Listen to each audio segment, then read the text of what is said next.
Hello, my name's Tom, and welcome to my short talk on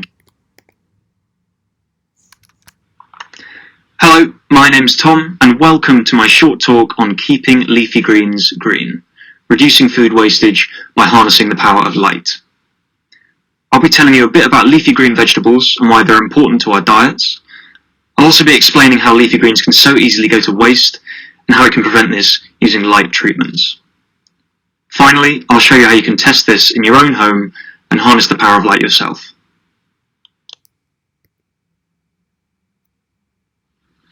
So, to start off, what are your favourite leafy green vegetables?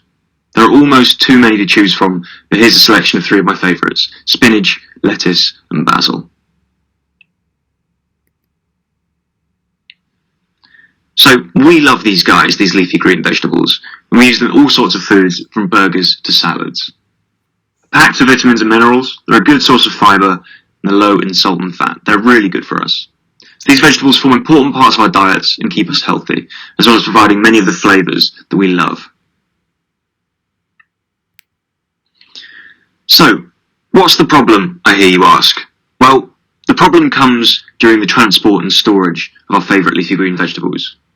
After they've been harvested and packaged, leafy greens are transported and stored in the dark. And being in the dark exposes them to an essential, but in this case, slightly sinister molecule called pith.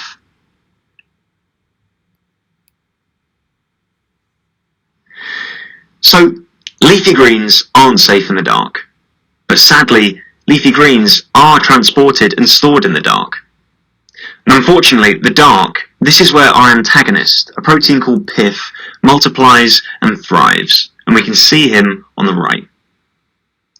Pith is a protein produced in the cells of leaves as a response to continual darkness, and this pith protein causes leaves to break down their green pigments, otherwise known as chlorophylls.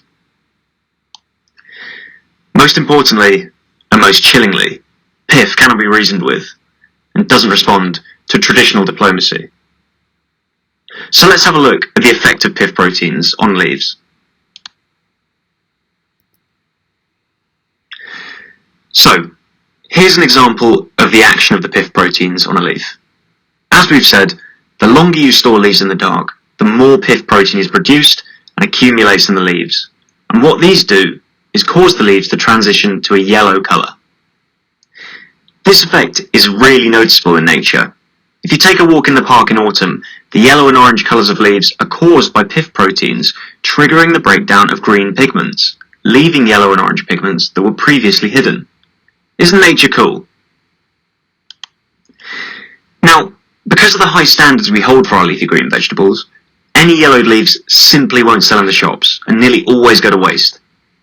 This is a really big problem. It's estimated that around a third of food grown globally, totaling 1.3 billion tonnes a year, never reaches consumers and is wasted in the supply chain.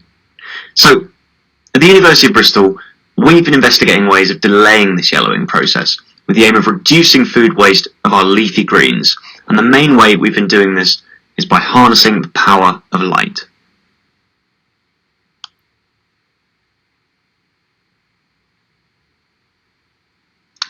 Now, if any of you have done any physics, you might know that light is made up of a spectrum of different wavelengths.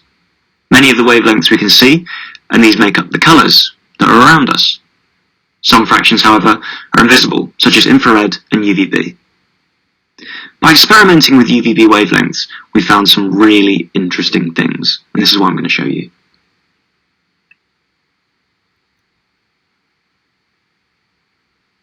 So, here's the science we've been doing. The details of this slide are unimportant. What is that we've found that exposing plants to UVB before we harvest their leaves delays the yellowing process caused by piths. This has the potential to increase shelf life and has important implications for sustainability and waste reduction, as fewer leafy greens will be thrown away due to leaf yellowing. So, how can UVB light be doing this?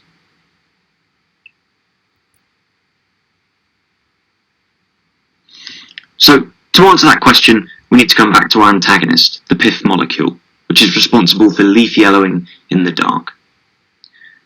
By examining plants at the molecular level, it's been found that UVB light triggers the destruction of piths in the cells of leaves.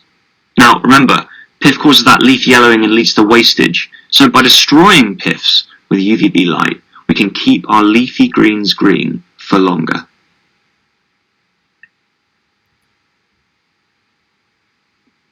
So what are the applications of this discovery?